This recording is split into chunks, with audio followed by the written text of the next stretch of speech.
विनंती करतो की त्यांनी या पत्रकार परिषदेला संबोधित करावं।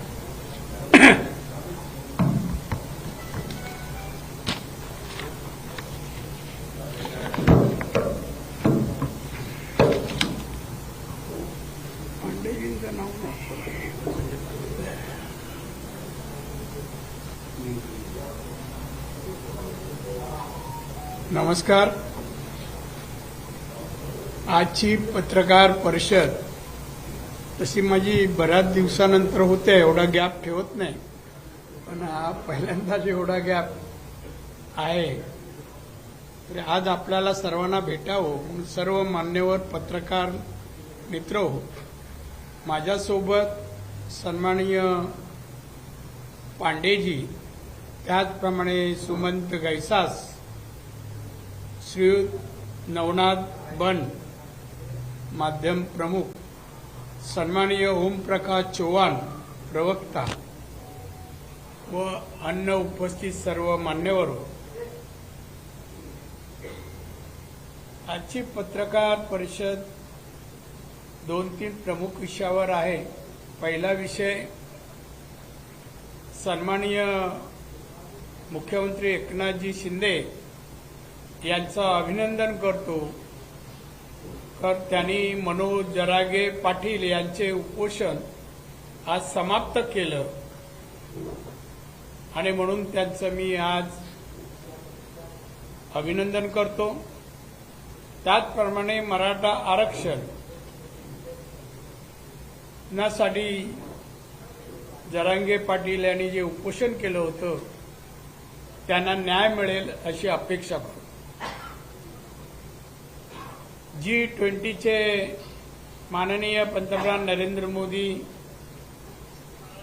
यांच्या नेतृत्वात यशस्वी आयोजन, दैनिक सामन्यामध्ये G20 बद्दल दिल्लीचे गाव जेवण अशी कुचेष्टाही केली, त्याचा समाचारही घेणार आहे। सरसकट कुणबी जातीचे प्रमाणपत्र मिळावे अशी श्री मनोज जरांगे यांची मागणी निजामकालीन ही मागणी होती, त्याची कागदपत्र आजही आहेत। मग त्याचा सरकारने हा निर्णय घेताना या कागदपत्रांचा उपयोग करावा एवढ्यासाठीच ही माहिती पुरवलेली आहे। सन्माननीय श्रीयुत उद्धव ठाकरे 2.5 वर्षाच्या सत्तेत 2.5 दिवस पण मंत्रालयात आले नाही, 2.5 तास आले। आता महाराष्ट्रात दौरे काढतायत। जळगाव येथील भाषणाला मीडियाने फार प्रसिद्धी दिली, त्याचाही समाचार घेण्याचं मी ठरवलंय। आमच्या विरोधी पक्षाच्या नेत्यांनी इंडिया आघाडीची मुंबईतील ग्रँड हयात हॉटेलमध्ये बैठक, चहापान व्यवस्थेची, तसेच त्या बैठकीच्या वेळा व्यवस्था पाहणारे सगळे स्टीवर्ड, वेटर, वॉचमेन यांची दखल घेणार आहे। मित्रहो, 17 दिवसाच्या उपोषणानंतर मुख्यमंत्री एकनाथजी शिंदे यांच्या हस्ते ज्यूस पिऊन मनोज जरांगे पाटील यांनी उपोषण मागे घेतलेलं आहे। 17 दिवसापासून मराठा आरक्षणासाठी उपोषणाला बसलेल्या मनोज जरांगेची अखेर उपोषण सोडलेलं आहे। मराठा आरक्षणासंदर्भात निर्णय घेण्यासाठी मनोज जरांगेची राज्य सरकारच्या महिनाभरात कालावधी दिलेला आहे। तसेच आंदोलकांना गुन्हे मागे घेण्याचा निर्णय राज्य सरकारने याआधीच जाहीर केलेला आहे। मला एवढंच म्हणायचं आहे, सरकारला सांगावं असं वाटतं की मराठ्यांच्या आरक्षणाची मागणी अनेक वर्ष जुनी आहे। यापूर्वी हा निर्णय आरक्षण मराठ्यांना 16% देण्याचा निर्णय घेतलेला होता, सुरूही झाला होता, पण त्यानंतर काही कोर्ट कचेऱ्या झाल्या आणि त्यामुळे हा निर्णय पुढे चालू राहिलेला नाहीये. पण याबद्दल बोलताना अनेक जणांनी टीका करतानाही आरक्षणाबद्दल काही टीकाही केली आहे. मागणी अशी आहे की मराठा समाजाला सरसकट कुणबी दाखले द्यावेत. मला एवढंच म्हणायचं आहे, मला कुठल्याही वाक्याचा विरोध नाही, पण मला एक म्हणायचं आहे, सरसकट असं करू नका. हा निर्णय घेताना राज्य सरकारने घटनेतील कलम 15(4) आणि 16(4) याचा अभ्यास करावा. सामाजिक, शैक्षणिक आणि आर्थिक मागासलेले मराठा समाजाची लोक आहेत त्यांना आरक्षण द्यावं. सरसकट कुणबी दाखला ही 96 कोटी मराठ्यांची मागणी नाही आणि त्यामुळे सरसकट याचा विचार करण्यापेक्षा घटनेतील सामाजिक, आर्थिक आणि शैक्षणिक मागासलेलेचा सर्वे व्हावा. महाराष्ट्रात जवळपास 38% मराठा समाज आहे जे गरीब आहेत, शैक्षणिक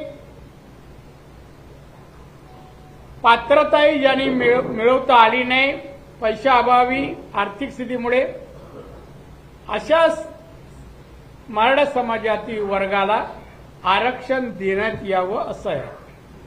यामध्ये कुठल्याही दुसऱ्या जातीबद्दल कोणाचं काढावं आणि द्यावं अशा मताचा मी नाही आहे. कोणाचंही आरक्षण काढून घेऊन दुसऱ्याला देणं असं होता कामा नये याची काळजी मी यापूर्वी आरक्षण 16% दिलं तेव्हा स्पष्ट म्हटलं होतं, आरक्षण काढून दुसऱ्याला देण्यापेक्षा घटनेने तरतूद केल्याप्रमाणे 15(4) प्रमाणे आरक्षण द्यायचा अधिकार राज्य सरकारला आहे. त्यामुळे त्यांना तो देण्याचा अधिकार आहे. त्याप्रमाणे 16 मंजूर केलं होतं, तशाप्रमाणे देण्यात यावं असं मला वाटतं. पण कोण म्हणतं म्हणून आपण मागणी पूर्ण करत असताना कोणाचाही अपमान होणार नाही. ज्याला जातींबद्दल, समाजाबद्दल, इतिहासाची जाण आहे अशाच लोकांनी या विषयावर बोलावं असं मला वाटतं. आणि ज्यांनी मागितलं म्हणून मागणारा राग करणं हे कोणी करू नये. मराठा आरक्षण मराठा समाज मागत असताना यापूर्वी जी आरक्षण वेगवेगळी देण्यात आली तेव्हा महाराष्ट्राच्या मुख्यमंत्रीपदी मराठेच मुख्यमंत्री होते आणि त्यांनीही आरक्षण दिलेली आहे.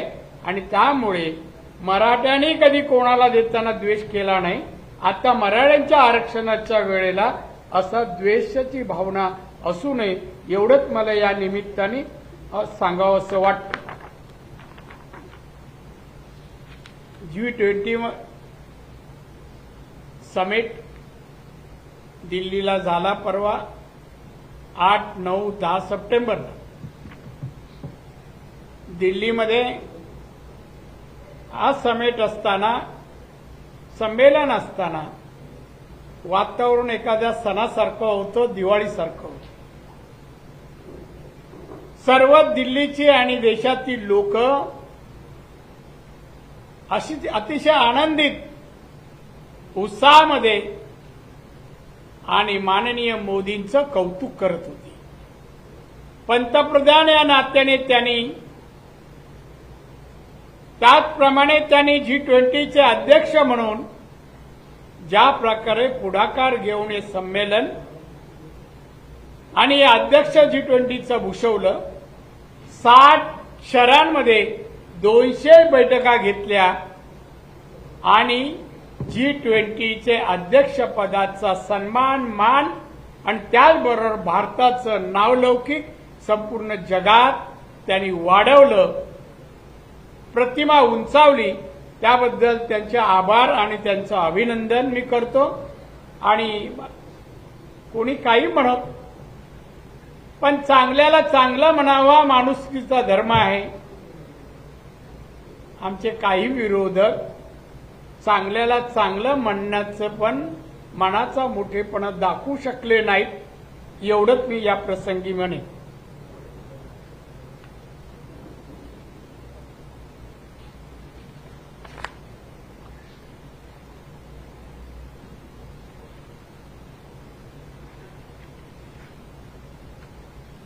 दुसरा एक इथे विषय आहे. सध्या महाराष्ट्रात दौरे चालू आहेत श्री उद्धव ठाकरे यांची. मी मागाशी एक उल्लेख केला, मुख्यमंत्री असताना मातोश्रीच्या बाहेर पडत नव्हते. 2.5 वर्षात 2.5 दिवस का 2.5 तास मंत्रालय. आता महाराष्ट्रात फिरत कशासाठी फिरतायत, काय सांगतायत. माझ्या सामनाचे काय अंक आहे, स्टाईलमध्ये फोटो आहे.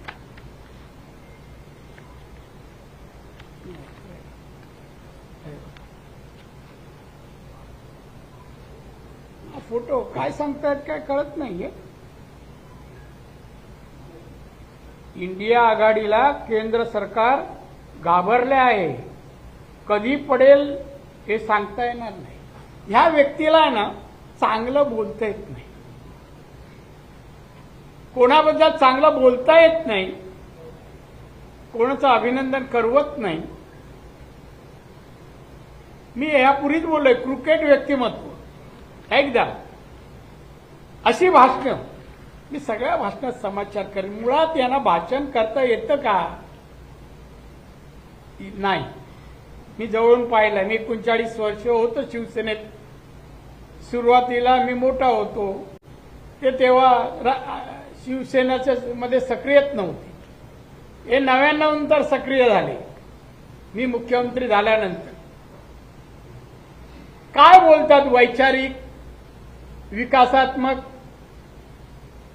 शेतकऱ्यांचे प्रश्न, उद्योजकांचे प्रश्न, गरिबाचे प्रश्न, सामाजिक, आर्थिक, शैक्षणिक, कुठच्या विषयावर बोलतात का नुसते एकनाथ शिंदेवर बोलतात. गद्दारी, तो गद्दार आहे, तो असा आहे. मग उद्धव ठाकरे कोण आहेत. थोडं एकनाथ शिंदेचा विषय बाजूला ठेवा. माननीय बाळासाहेब ठाकरे शिवसेना मराठी माणसाच्या न्याय हक्कासाठी जन्माला घातली. मराठी माणसाच्या न्याय हक्कासाठी, मराठी माणसाला न्याय मिळावा, नोकरी धंदा कोणी अपमान करू नये म्हणून शिवसेनेचा वापर केला त्यांनी. हिंदू धर्म याचं रक्षण व्हायला पाहिजे यासाठी त्यांनी उर्वरित आयुष्य घालवलं. यांनी काय केलं, याचं योगदान काय मराठी माणसासाठी. मराठी माणसाला उद्ध्वस्त करायचं हा काम केलं. आणि कोणाचं हित नाही केलं, शोषण केलं. काय केलं आतापर्यंत. पक्षप्रमुख, महाराष्ट्राचा मुख्यमंत्री 2.5 वर्ष. काय म्हणून आम्ही कोणाला घाबरत नाही. तू घाबरत, घरातून बाहेर पडतो कुठे तू घाबरायचं. एकनाथ आणि आमच्या देवेंद्रच्या कृपेने प्रोटेक्शन घेऊन फिरतो. तू घाबरत नाही ना, प्रोटेक्शन सोडून दे, आज सोडून दे. मग मी म्हणेन हा उद्धवजी खरंच आता कोणाला घाबरत नाही. हा काय बोलायचं म्हणून बोलायचं. मी कोणाला घाबरत नाही, मी सत्तेसाठी धडपडत नाही. या वेदना कशाच्या, हे शब्द कशामुळे येतात. सत्ता गेल्यामुळे येतात. सत्ता गेल्यामुळे, राजीनामा दिल्यामुळे. पण सत्ता कशी मिळवली वाजण्यावर, अशी गद्दारी शब्दावर. बाळासाहेब मराठी माणूस हिंदुत्वावर जीवन शेवटचा श्वास असेपर्यंत त्यांच्यासाठी लढले, झगडले. तडजोड नाही केली पदासाठी, पैशासाठी तडजोड नाही केली. मला एक पद द्यावं, मी येतो तुमच्या पक्षात, असं केलं नाही. आणि यांनी मुख्यमंत्री पदासाठी हिंदुत्वाशी गद्दारी केली. ज्या माननीय शरद पवारने आयुष्यभर शिवसेनेच्या विरोधात शिवसेना संपवायची भाषा केली, त्यांच्या बरोबर गेले गद्दारी करून आणि मुख्यमंत्री पद मिळवलं, पैसा मिळवला.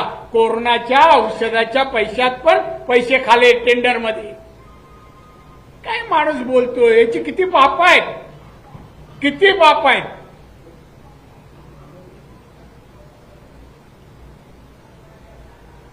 भाजपने आमची दोस्ती अनुभवली, आता राज्यभर पेटलेल्या मशालींची धग त्यांना अनुभवायची. आम्हाला अनुभवायची कशाला, आम्ही मायासारखं तर धग नाही, ज्वालामुखीमध्ये तयार झाला. तुला अजून ज्वालामुखी नाही, मेणबत्ती माहित नाही हो, मेणबत्तीची धग कशाची माहित नाही.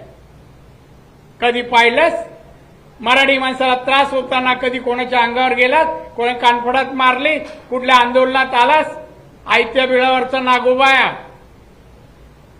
शिवसैनिकांसाठी आतापर्यंत त्यांनी काय केलं? किती जेलमध्ये गेल्यानं सोडवलं, किती जेलमध्ये शिक्षा भोगत आहेत त्यांना जाऊन. कधी डबा पाठवला, कधी खायला पाठवलं, कधी बेल होईल, पॅरेल होईल, कधी प्रयत्न केले या माणसाने? कुठे होता? आणि चेष्टा करतो एकनाथ शिंदेची. एकनाथ शिंदेची जसं ब्रिटिश इंग्लिश बोलतो, पाहिलं बोलताना घरात पण पत्नीशी वगैरे मला ब्रिटिश इंग्लिश. दुसऱ्यांची चेष्टा. स्वतःला इंग्लिश येतं का? बोलू शकतोस का तू? एकनाथ शिंदे कोणाशी कसाही बोलेल त्याचा प्रश्न आहे. मुख्यमंत्री आहे ना तू, ते मुख्यमंत्री आहेत. तुमचं गेलंय पद, नाही सांभाळता येत. मग ब्रिटनच्या पंतप्रधानांशी ते ह्याला काय बोललेला कळलं नाही, अरे ह्यांना कळत होतं. ही चेष्टा, याच्याशिवाय विषय बोलता येत नाही. मुख्यमंत्री म्हणून कशात कमी पडले सांगा? जनहिताच्यासाठी, लोककल्याणासाठी, विकासाच्या मुद्द्यासाठी आज दिवस रात्र करतायत. ते तुम्हाला जमलं नाही. ते 3-3, 4-4 वाजेपर्यंत आहेत. आमचे देवेंद्र फडणवीस दिवस रात्र करतायत. कोणासाठी? जनतेसाठी, जे तुम्हाला जमलं नाही. अरे मातोश्रीच्या बाहेर पडलं नाही, जमेल कसं? एका बाजूला अजित पवार सरकार चालवत होते, दुसऱ्या बाजूला शरद पवार चालवत होते, आणि बाकी जे काय कागद भरायचे होते तो संजय राऊत लिहून द्यायचे. आणि काय नाव ठेवतं आमच्या देवेंद्र फडणवीसनं? कोणाला एक नाव, त्याचा अर्थ कळतो का? टरबूज काय विटामिन्स आहे, खाल्ला गोड लागतं का कडू लागतं, काय कसं नाव ठेवलं? त्याने ते नाव ठेवलं. मला वाटतं आमचे देवेंद्र फडणवीस उद्धव ठाकरेपेक्षा शेकडो ना हजार पटीने देखणे अजब वैचारिक, बौद्धिक आणि सामाजिक, शैक्षणिक सगळ्या क्षेत्राचा अभ्यास आहे. 5 वर्ष यशस्वीरित्या त्यांनी सरकार चालवलं. आताही उपमुख्यमंत्री आहेत. काय टरबूज बोलता? म्हणून मी लगेच माझ्या तोंडी आलं, अरे कोणाला फळाची उपमा देते? फळात पण विटामिन्स आहेत. मी यांना वरवंटा म्हणतो नेहमी. वरवंटा दगडाचा असतो, काय विचार नाही, अचानक काय नाही. दुसऱ्याने हाताने फिरवावं लागतो. एका बाजूला शरद पवार, दुसऱ्या बाजूला संजय राऊत फिरवतायत, आणि जिकडे फिरव तिकडे चाललाय. स्वतःच काय? उद्धव ठाकरेने कुठल्या, चला महाराष्ट्राच्या अर्थव्यवस्थेवर बोला. राज्याचा विकास कशामध्ये आहे? उद्योगामध्ये आहे, ऍग्रिकल्चरमध्ये आहे, सामाजिक कशात आहे सांगा तरी. कधी बोलावं? बोलते ना नेहमी. तो असाच आहे, तो तसाच आहे. प्रत्येकाची चेष्टा, प्रत्येकाला कमी लेखायचं. साहेबांचं नाव जर काढलं ना, त्यांना रस्त्यावरून चालणं कठीण होईल. कोणाची सहानुभूती नाही, शिवसैनिकांची पण नाही. मराठी माणसाच्या कुटुंबासाठी, गरिबासाठी मराठी माणस काही कळलं नाही, हे काही करू शकत नाही, काही नाही, खिशात हातच घालू शकत नाही. एकनाथ शिंदेने काढली हो. लंडनला का जातो, तिकडे काय काय चाललंय आणि काय ते आज ना उद्या बाहेर येईल, होणार आत सिक्रेट. बरेचसे कागद माझ्याजवळ आलेत, मी योग्य जागी पोचवले पण आहेत. नाही झोप येणार सरळ सरळ. चांगलं बोलायला शिका, कोणा चांगलं म्हणा. नेता म्हटल्यानंतर नेता, राज्य आणि देश आणि तिथली जनता याच्या कल्याणासाठी, सुखी आणि समाधानी होण्यासाठी काहीतरी आपलं योगदान असावं असे प्रयत्न करावे नेत्यांनी, कुठल्याही पक्षाचा असो. आणि नेते करतायत ते. परवा हयातमध्ये मीटिंग झाली, हयातमध्ये ना हो, विरोधी पक्षाचे नेते. मी साहेबांना फार जवळून पाहिले. साहेब जिवंत असेपर्यंत कधी कुठल्या नेत्याच्या घरी, कोणाच्या कार्यालयात कधीच गेले नाही. देश पातळीवरचे नेते मोठमोठे साहेबांच्या घरी मातोश्रीत यायचे. मातोश्रीत हिंदुत्वाच्या विरोधात, मराठी माणसाच्या विरोधात कोणी बोलले, कोणी टीका केली, साहेबांनी कधी सोडलं नाही, तडजोडी केल्या नाहीत, पदाला हपापले नाहीत, लाचारी केली नाही. या माणसांनी केली ना, केली. गद्दारी करता मुख्यमंत्री झाले. मुख्यमंत्री गेल्यावर हयातमध्ये वॉचमॅनचं काम, वेलकम वाकून करत होते एकेकाला. यादव आले, साहेब नमस्ते, आइये आइये. काय काम दिलं, चहा पान देखरेख करायला दरवाजावर. ठाकरे नावाला कलंक आहे हा, कलंक. जेवण पाण्याची व्यवस्था वगैरे. मला कमाल वाटत, कमाल. साहेबांना एक कुठलंही काय एखादी घटना आवडली नाही, लगेच रिॲक्शन द्यायची. तिथे आले काँग्रेसचे नेते राहुल गांधी, कागद फडकवत असा. अदानी अदानी काय बोलले आता. अरे आला, वाट बघत होते उद्धव ठाकरे, कधी मी पाहतो राहुल गांधीला, पाहिलं काहीतरी बोललं चांगलं. अदानी अदानी काय काय करायचं, अदानी कर ना. हाय काय ताकद तुझी, काय करायची, बोलायची. बर जे इथेही बोलतोस, ब्रिटनमध्ये जाऊन लंडनला, तिथे पण आपल्या देशाच्या विरोधात तिथे जाऊन बोलतो असला नेता.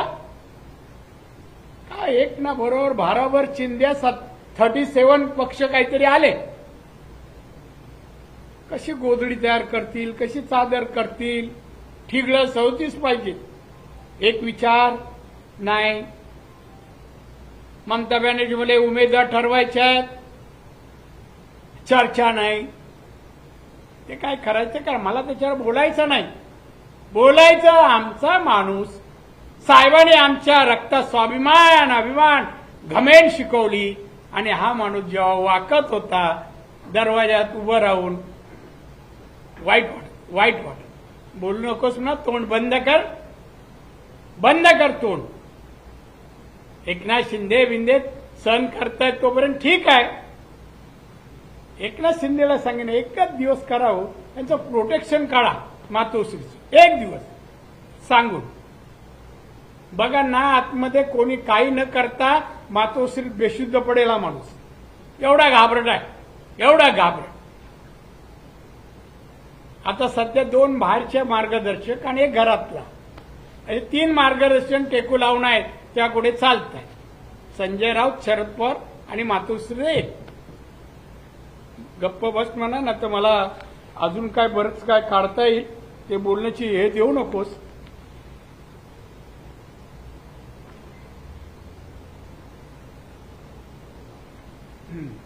नाका ठिचू सरदार पटेल यांच्या पुतळ्याच्या अनावर. अरे काय, जाऊन बघ जरा तिथे. उद्धव जरा वाक आणि पुतळ्याकडे जरा पहा, जरा उंची बघ. ती उंची नुसती मोजू नकोस, त्यांची कामाची, कार्याची, धाडसाची आणि देशप्रेमाची उंची बघ. देशप्रेम, तू आमच्या पंतप्रधानांबद्दल बोलतोस, सरकार पाडणार, सरकार अमुक करणार. काय इंडियाकडे केंद्र सरकार घाबरले आहे, कधी पडेल सांगता येत नाही. काय सगळ्या वाक्यात वाईट. पंतप्रधान एक दिवशी तर मी पाहत होतो टीव्हीवर, कोणतरी बोलले तिकडे कुठे काहीतरी कार्यक्रम होता, सरकार पडेल, मी जाऊ का म्हणे, शपथ घे. अरे काय हे चुकून झालं हो. शरद पवार साहेबांनी कलंका लावल्या महाराष्ट्राला, असा माणूस मुख्यमंत्री करून. कुठल्याही महाराष्ट्रात एका गावचा सरपंच बसवला असताना यापेक्षा चांगलं काम केलं असतं. एवढा बुद्धू माणूस आहे.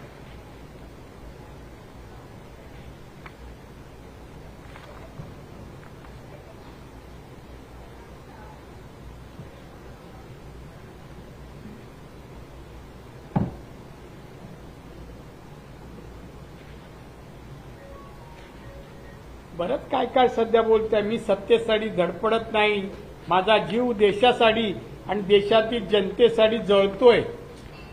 जळणं म्हणजे काय मला कळतं. जळतोय म्हणजे काय होतं. सत्तेत होता मुख्यमंत्री तेव्हा तुझा जळला नाही आतून बाहेरून, तेव्हा काय केलं नाही, तेव्हा जनता दिसली नाही, देश दिसला नाही, महाराष्ट्र दिसला नाही, मराठी माणूस दिसला नाही.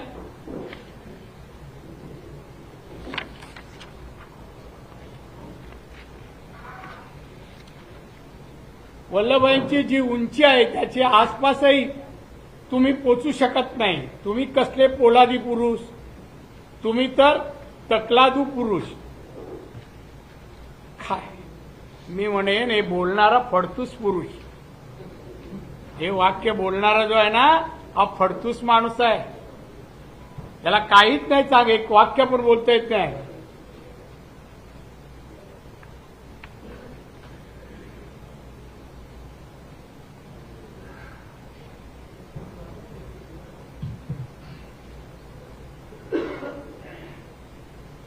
गद्दारीच्या फुग्याला टाचणी लावून फोडून टाका. कोणाला ऑर्डर देत आहेत?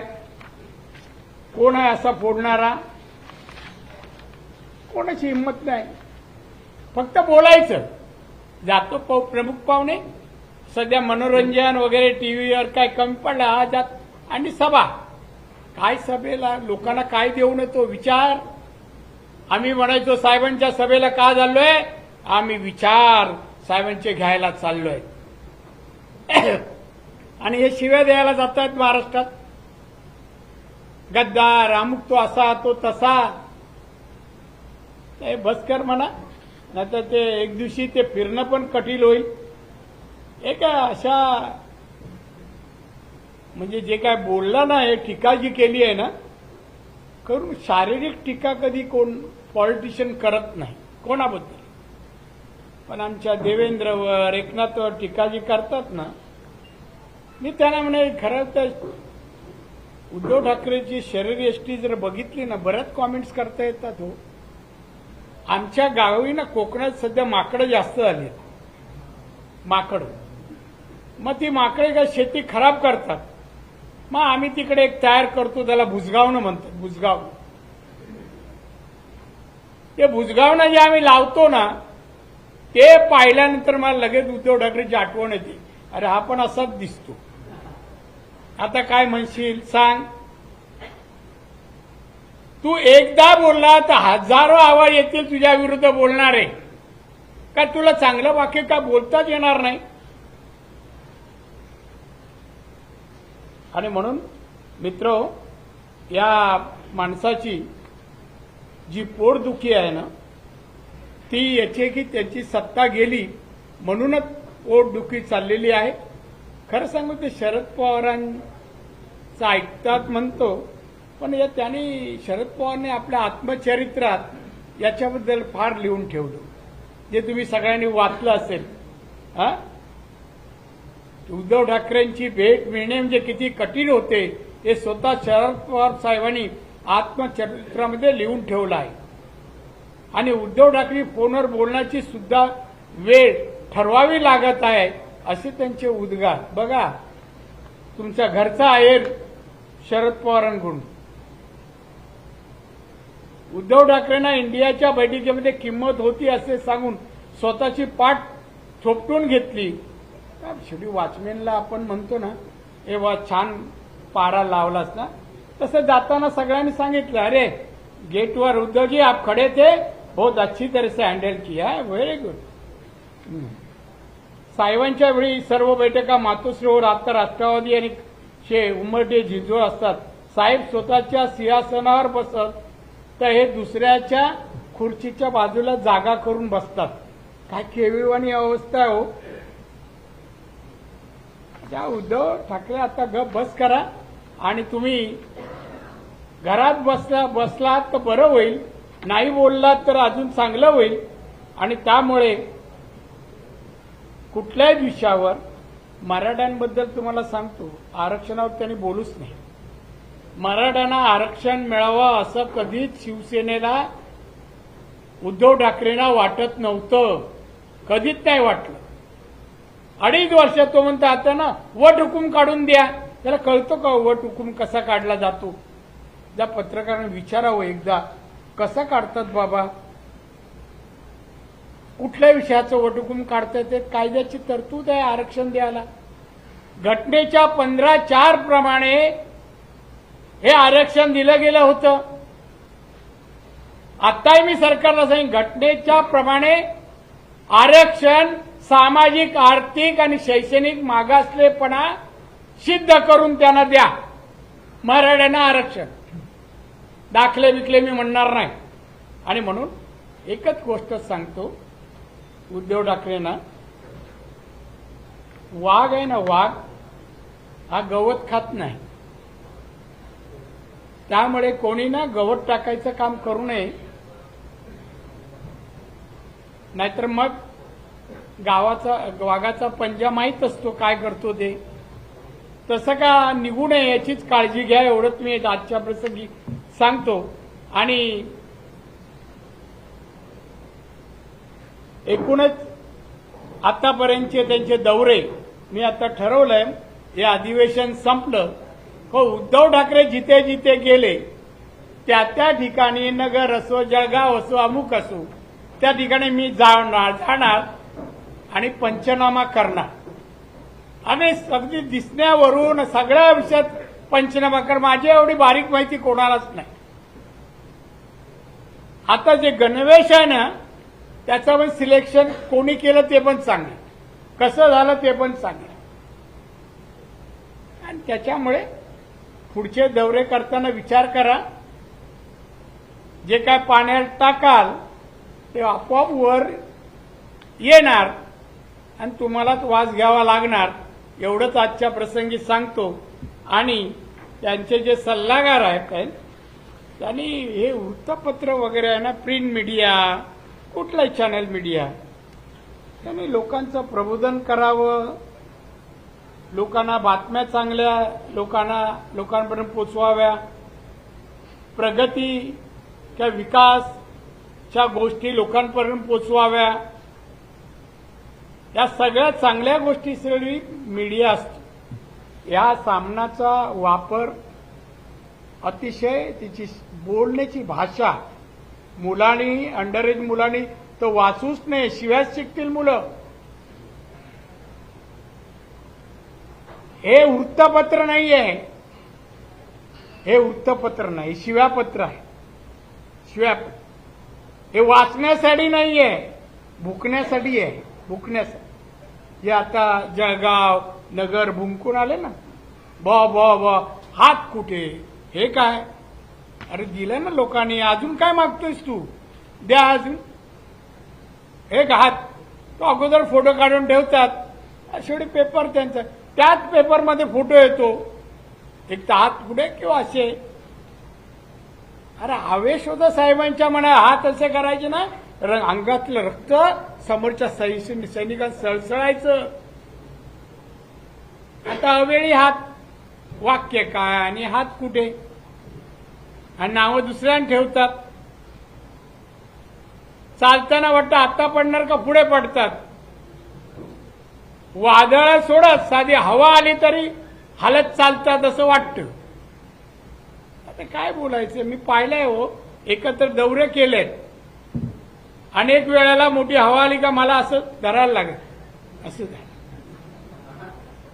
आता धरायला कोण आहे का मला माहित नाही. का संजय स्वतःलाच सांभाळतो, दुसरा सांभाळणारा संजय राऊत नाही, हा कधीच नाही. जिथे बसला काय समजायचं त्याचे 3 तेरा वाजवायसाठीच तो काम करतो.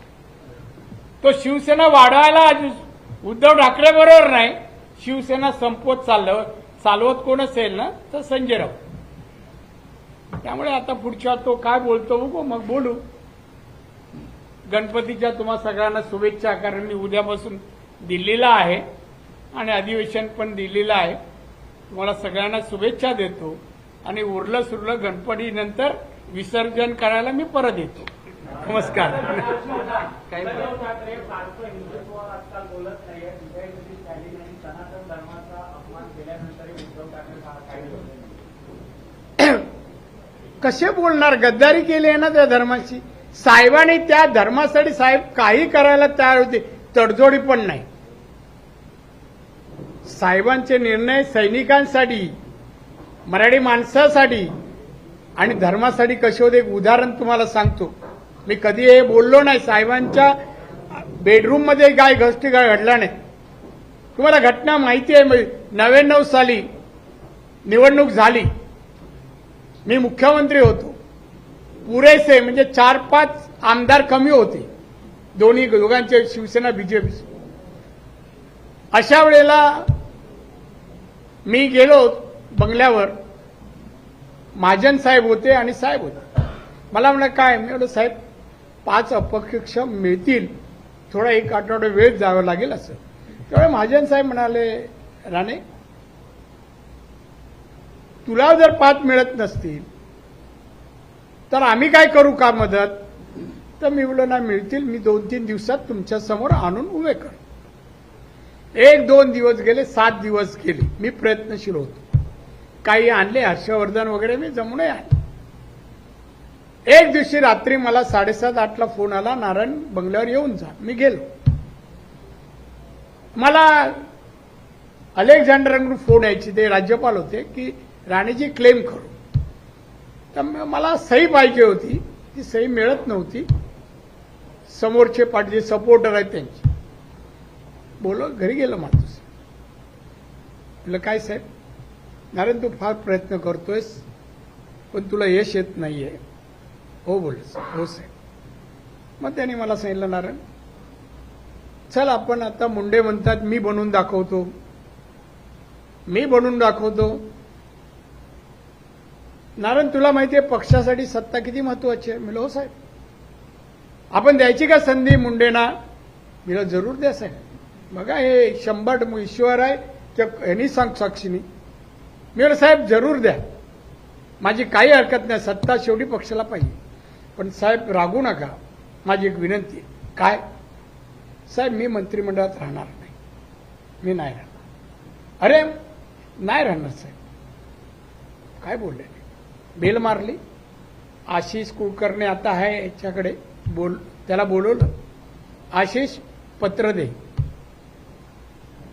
आपल्याला सत्तेत राहायचं नाही, आपण विरोधी पक्ष बसायला तयार आहोत असं पत्र आपलं जाऊ दे, आपल्याला सत्तेत नाही दे. एक सैनिक मंत्री व्हायला नाही म्हणतो, साहेबांनी सत्तेसाठी कोणाची मनधरणी अमुक तमुक केलं नाही. नारायण नाही ना, नाही आपण सत्तेत, हे बाळासाहेबच करू शकतात. असं त्याग सैनिकासाठी हा नाही करू, या जन्मी ह्याला शक्य नाही आहे. आणि हे त्याला खूपच होतं आणि म्हणून मी त्याला नको होतं शिवसेनेत. साहेबांनी विरोधी पक्षात बसायची हे दाखवली आणि मग काँग्रेसचे विलासराव देशमुख आले. कोण करणार एवढं? तसं आहे. ठीक आहे. तुम्ही जरांगे पाटलांचं उपोषण 17 दिवसानंतर सुटलं, मुख्यमंत्र्यांचं तुम्ही कौतुक सुद्धा केला. याच्या अगोदर तुम्ही सुद्धा मुख्यमंत्री पदावरती होता.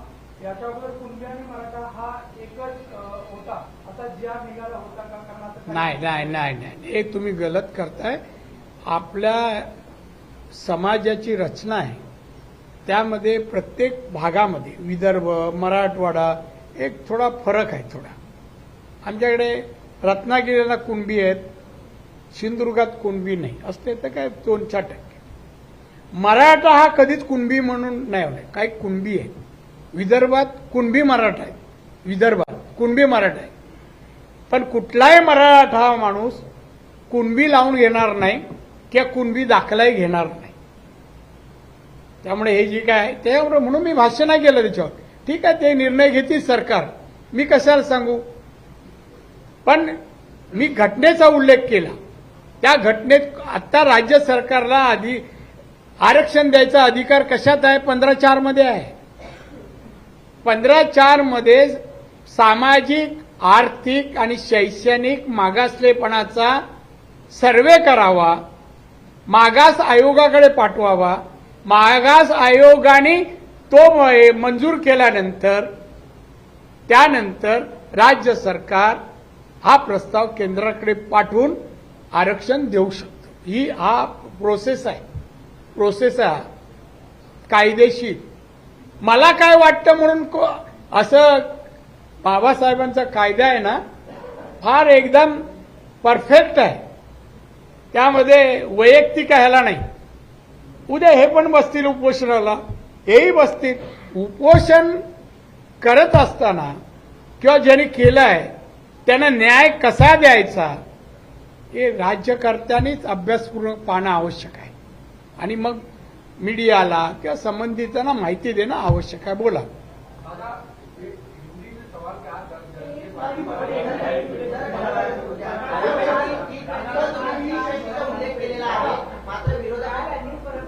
हा,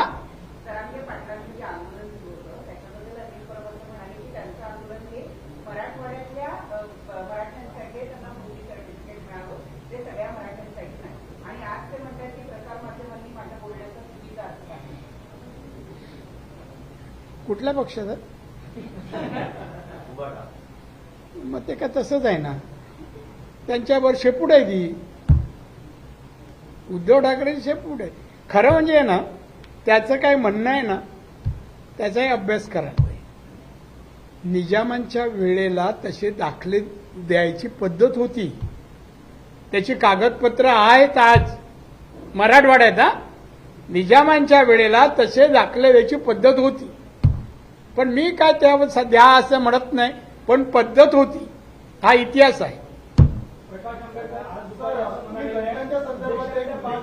काय उल्लेख केला एकनाथ शिंदे यांनी सुद्धा काल सांगितलं की जर ती लंडनमधल्या सगळ्या गोष्टी बाहेर काढल्या तर पाटणकर काढा घेण्याची वेळ उद्धव ठाकरेंवरील.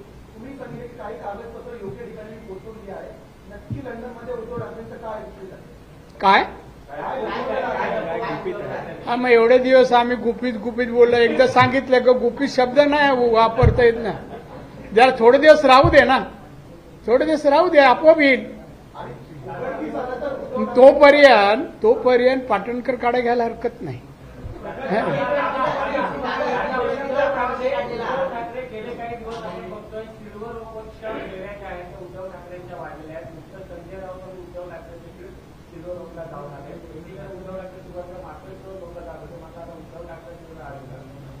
मला कळलं नाही. सिल्वर ओकवर जायला लागतं असं कोण म्हणतं?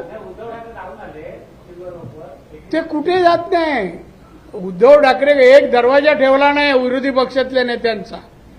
आणि त्यांना वाटतं की मी आता विरोधी पक्षांचा नेता आहे. अरे तुझी ताकद केवढी, महाराष्ट्रात एवढंच आहे. आणि एकदम पंतप्रधान पद, ते सगळ्या पंतप्रधान झालेल्या लोकांना फक्त पाहतोय. हा दुसरं काही नाही, आवडे घोटतोय. हा सोपा शब्द आहे, दुसरं काय नाही. प्रकाश आंबेडकर आज दुपारी असं म्हणाले की देशाच्या 5 महत्वाच्या मंदिरांवर हल्ला करून देशात दंगल घडवण्याचा भाजपचा डाव. हे कोण म्हणतं? प्रकाश आंबेडकर. त्यांची दोस्ती उद्धव ठाकरेंबरोबर झाल्यामुळे त्या विचारसरणीकडे चाललेत. एवढं जर आहे ना, पोलिसांनी त्यांना ताब्यात घ्यावं. ही भयानक अशी स्टेटमेंट आहे. हल्ला होणार आणि त्याची माहिती प्रकाश आंबेडकरांना कुठल्या मार्गाने मिळाली माहीत नाही. भयानक आहे. आणि भाजप एक या राष्ट्र अभिमानी असा पक्ष आहे. केंद्रात सत्ता 10 वर्ष आहे, एकच पंतप्रधान आहेत. त्यामुळे आता अशा अफवा किंवा हे करणं, मग याची दखल मी सांगतो पोलीस खात्याने घेतली पाहिजे. अशा ज्या अफवा किंवा असे विधानं करतात ते जबाबदार केली पाहिजे. इव्हन काय हा तुमचा सामना ना हे पण आपला कुठला आयोग आहे तुमचा पेपर प्रिंट मीडियाचा प्रेस काउन्सिलकडे पाठवलं. मी आता कलेक्शन चालू केलंय ते लेखाचं, मी एक दिवशी वाजवणार. हा हा G20चा पण विषय काढलेला आहात, मात्र G20 वरती विरोधकांनी सुद्धा टीका केलेली आहे की G20 वरती वायफळ खर्च जो आहे तो पंतप्रधानांनी. विरोधकांनी कलेक्शन केलं होतं का? त्याच्यातले पैसे वायफळ केले? हा जगात आपलं कौतुक होत आहे. आपला देश प्रगतीकडे होतोय. महासत्ता भारत होणार हे वातावरण सगळं तो होत आहे. अभिमानाची गोष्ट आहे, गर्वाची गोष्ट आहे. आणि असे जे टीकाकार आहेत ना कोण विरोधक, म्हणे या देशात राहायची तुम्हाला हेच नाही. अरे काहीतरी अभिमान बाळगा ना देशाचा. काय वातावरण तर मी अनुभवलं, दिवाळीसारखं वातावरण. परदेशातला माणूस जो येत होता आमच्या पंतप्रधानांना मिठी मारत होता, कॉंग्रॅच्युलेशन, कौतुक करत होता. माझ्या बाजूला त्या दिवशी हे होते ऑस्ट्रेलियाचे हाय कमिशनर, ते म्हणत होते किती म्हणे छान हे बनवलंय. आणि त्यांचं एक वाक्य होतं तर ते का अतिशय होतं. ते म्हणाले आतापर्यंतची G20ची जी संमेलन झाली त्यापेक्षा दी बेस्ट, हे सगळ्यात उत्तम आहे. आता हे परदेशातले लोक बोलतात आणि आमच्या देशातले लोक बघा ना, ही उद्धव ठाकरेची कॅटेगरी आहे जी तुम्ही बोललात ना ती कॅटेगरी. गणपती जवळ येतोय, तुम्ही सुद्धा कोकणात आहेत. अनेक मुंबईकर सागरमानी गावी जाण्यासाठी निघत आहेत. मात्र जो रस्ता आहे मुंबई गोवा, आता जा ना, वन वे केला ना बाबा, ब्रिज पण झालं ते आणि भुयारी पण झालं. मात्र आज सकाळी मनसेने पत्रकार परिषद दिली होती. कोणी? मनसेने संदीप देशपांडे यांनी पत्रकार परिषद. अच्छा अच्छा. आणि पुन्हा कार्यकर्त्यांच्या माध्यमातून लाईव्ह रिपोर्टिंग दाखवलं होतं पत्रकार परिषद. हा मग काय झालं? त्यामध्ये खड्डे दाखवले होते. खड्डे म्हणजे रस्ता झालेला आहे त्याच्या बाजूला खड्डेच असणार ना, ते दाखवले ना. चांगला रस्ता नाही दाखवला. काही लोकांना चांगलं बघायची सवयच नाही आहे. हा नाही, खड्ड्यातच. आता म्हणून तुम्ही तिथपर्यंत गेलात, खड्ड्यातून गेला तर पोचले असते काय? चांगल्या रस्त्याने गेले ना. तो चांगला रस्ता मी जो पहिला दाखवला टीव्हीवर माध्यमानेच दाखवला, तो बोगदा दाखवला परत जाईपर्यंत. आणि मी कोकणातलाच आहे. हा आता काय दिसत तुम्ही त्यांना विचारा. राणे बोलले असं बोलले, सांग मस्त मैत्री आहे माझी, मी कबूल करतो ना. मी नाव नाही घेतलं राज ठाकरेंना. मी काय म्हणालो, जे टीका करतायत ना त्यांना चांगला रस्ता दिसत नाही, बाजूचे खड्डे इकडे का पाहतात? बाजूला खड्डे अजून तो व्हायचा ना, अर्धा झाला. कमिटमेंट काय होती गणपतीच्या पुरी, अर्धा आम्ही करणार वन साईड, तो झालाय. हे करू, त्याला काय कारण आहेत तो काय मला माहिती आहेत. कॉन्ट्रॅक्टर 3 पळाले, कामं सोडून पळाले, कदाचित त्यांना परवडत नसेल. पण ती आम्ही मान्य करतो आमची चुकी असेल का, टेंडर आला लगेच त्याला हे करून ब्लॅकलिस्ट करून दुसरं काय. पण शेवटी एक लेन आम्ही वाहतुकीला सुलभ केली.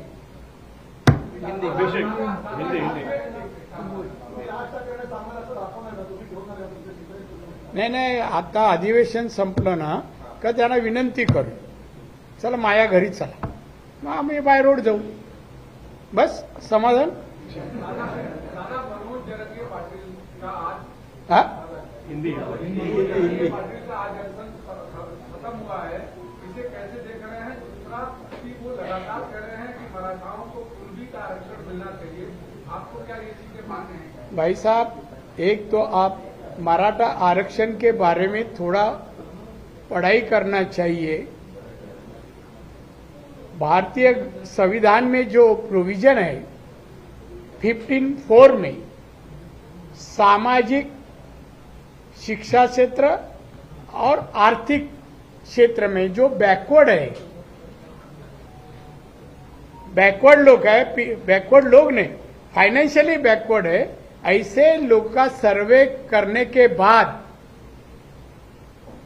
वो कितने परसेंट है और उसके कितना परसेंट उनको देना है आरक्षण, वो सरकार सोच के उनको आरक्षण स्टेट गवर्नमेंट ने देना चाहिए। वो आयोग जो है बैकवर्ड आयोग, उनके पास भेज के राज्य सरकार ने तय करना चाहिए आरक्षण देने के लिए।